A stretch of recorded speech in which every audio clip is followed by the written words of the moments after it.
One of the hottest topics in courses and books nowadays with regard to leadership communication is the concept of executive presence. What does it mean? How do you define it? And can it be taught or learned? The Center for Talent Innovation identified 3 main pillars of executive presence: appearance, communication skills, and gravitas. And gravitas means things like, do your words have teeth? Are you able to make the tough decisions and stick with them? One of the missing pieces, when you think about what's integrated really between the lines of broad concepts like communication skills and gravitas, is vocal executive presence, as I call it. It's the missing link. How do you sound when you're making those tough decisions? Does your delivery reinforce your message and establish the image that you want, or does it undermine it? What happens if I'm trying to diffuse a tense situation and I say, okay, everybody, just calm down now, we need to reevaluate the situation? Well, at worst, I'm just adding fuel to the fire. And at best, you may later on gently suggest that I switch to decaf. It's about how we connect. I end up working a lot with people who are preparing for presentations and for press conferences, and they make statements like, we're very passionate about helping children and improving the quality of our schools. And I think to myself, really? Because you could have fooled me. There's a claim of passion, but there's no evidence thereof. The problem is a disconnect between the choice of words and their execution, their delivery. And this creates a problem of credibility.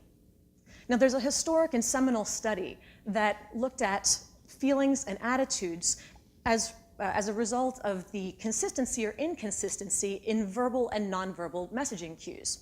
And what they found was that when they asked people to evaluate speakers as far as whether or not they thought the speaker sounded sincere, that 38% of that evaluation was based on the tonality of the speaker's voice.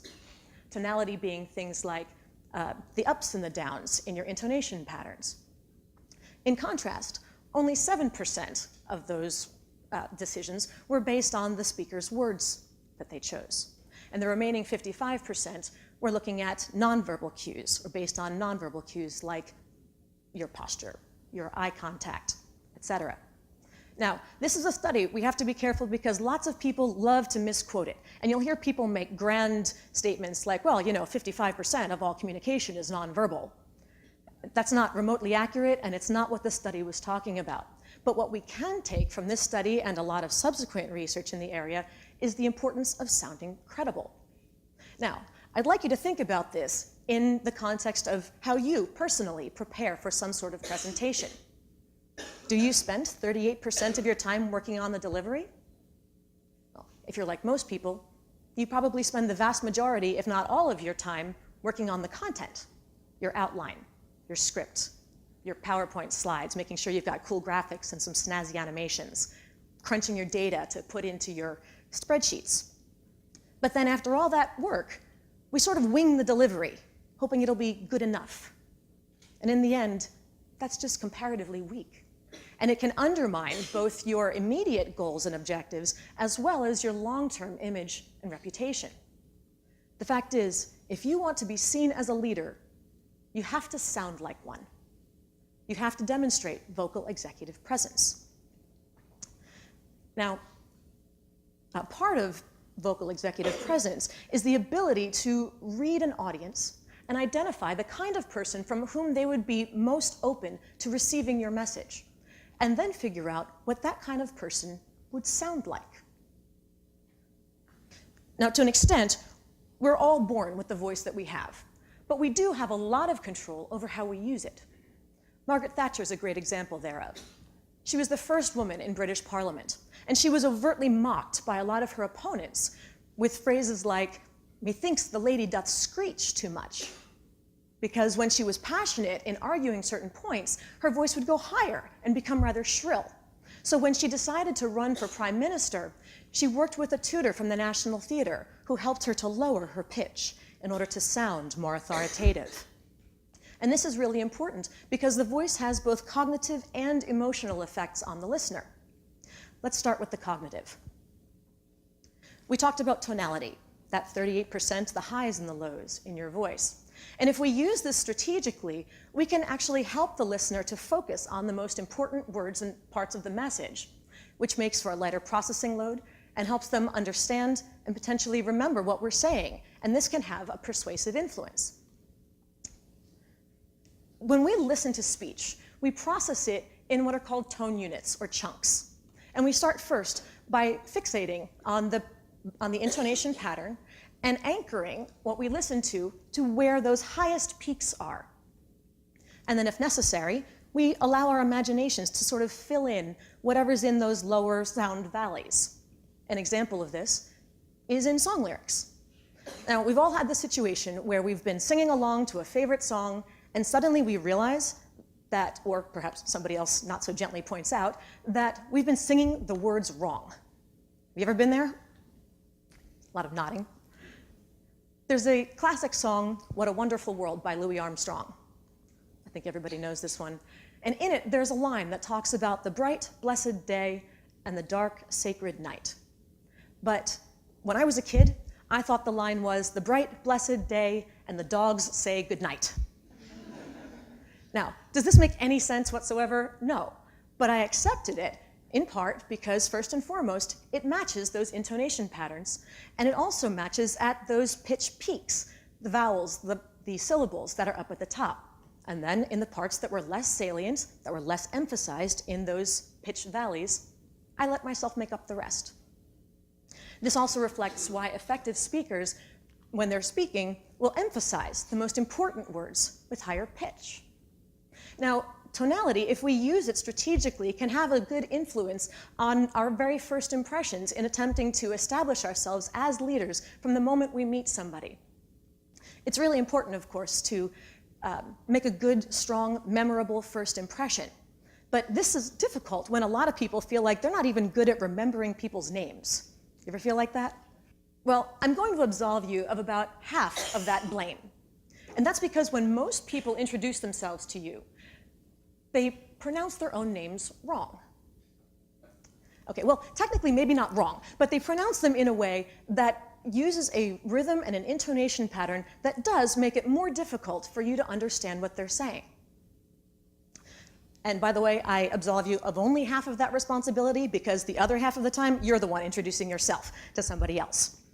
So if I want to know that I'm introducing myself and helping the listener to really understand my name, and by understanding, then they can hopefully remember it, and thereby remember me, I want to start by letting my voice go up like this on your first name, as if to say, I'm not finished yet.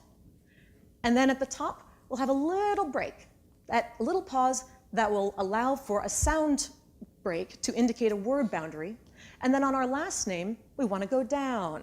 Let the pitch fall, as if to say, and now I'm done, like you're putting a little vocal period at the end. So instead of blurring your way through your introduction, like, hi, my name is Laura Sicola, and blah, blah, blah, I want to focus and help my listener to understand, and so I'll do my best to say to them, hi, my name is Laura Sicola. And you'll be amazed at the difference that strategic tonality can make, even in something this small. Now, of course, if we're haphazard in our use of intonation and putting it in the wrong place, we can have the exact opposite effect. We can distract the listener's attention from what's most important and make it harder for them to process what we're saying. And one of the most common and, in my opinion, annoying examples of this that's becoming more and more prevalent in society nowadays is a phenomenon called upspeak, otherwise known as uptalk, or more technically, high-rise terminal. And that's the pattern where people are talking and they keep adding these question-like tones at the ends of all of their phrases and sentences, you know, like they're implying a bunch of little okays and rights one after another, like there's some sort of deep-seated insecurity and pathological need for constant validation. You know? The problem with talking like that is that what ends up becoming emphasized is just whatever randomly falls at the end of the phrase. It doesn't help anyone to process what you're saying. And that monotonous lilting upswing time and again can be rather hypnotic. And so after a while, we don't really know if the audience is listening to anything we're saying, much less what. By the way, I should also point out that this is not just a Valley Girl kind of phenomenon like a lot of people seem to attribute it. More and more nowadays, this vocal crime against humanity is being perpetrated by men and women, old and young, highly educated and lesser educated. So congratulations, guys, you've closed the gender gap. Way to lead. So from there, one of the other issues is that when people, of course, hear upspeak, they tend to have a very negative and even visceral response. It's not only the antithesis of vocal authority, it's almost like the vocal equivalent of hair twirling, you know? So when people have that visceral response, this will bring us to now talk about the emotional effects of voice. Let's start by thinking about some people who have really distinct voices. We'll start with James Earl Jones, perhaps best known as the iconic voice of Darth Vader. Now, in my opinion, with that deep, rich bass voice that he has, he could read the ingredients off the back of a bottle of shampoo and it would sound like poetry.